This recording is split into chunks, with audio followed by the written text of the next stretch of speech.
Subscribe Vani super Creations. టేస్టీగా చిక్కటి గ్రేవీతో curry ఎలా చేసుకోవచ్చో చూపిస్తున్నాను. సింపుల్ ఇంగ్రీడియంట్స్ తో అయిపోవాలి, కానీ డెలీషియస్ గా ఉండాలి. అలా చేయాలి అంటే చికెన్ కర్రీని ఇలా ఒకసారి ట్రై చేయండి. ఎన్ని చికెన్ కర్రీస్ చేసినా కొన్ని వెరైటీస్ మన ఫేవరెట్ అయిపోతూ ఉంటాయి. అలా చికెన్ తో చేసుకునే కర్రీస్ లో ఇది Subscribe Vani రైస్, Creations. చపాతి, పుల్కా, రోటీ, బిర్యానీ ఇలా ఎందులోకైనా కూడా బెస్ట్ కాంబినేషన్. చికెన్ ముక్క అనేది సాఫ్ట్ గా ఉండి అండ్ కర్రీలో మంచిగా గ్రేవీ వస్తూ చాలా చాలా టేస్టీగా ఉంటుంది.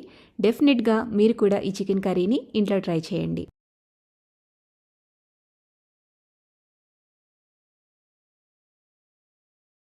Subscribe Vani Creations.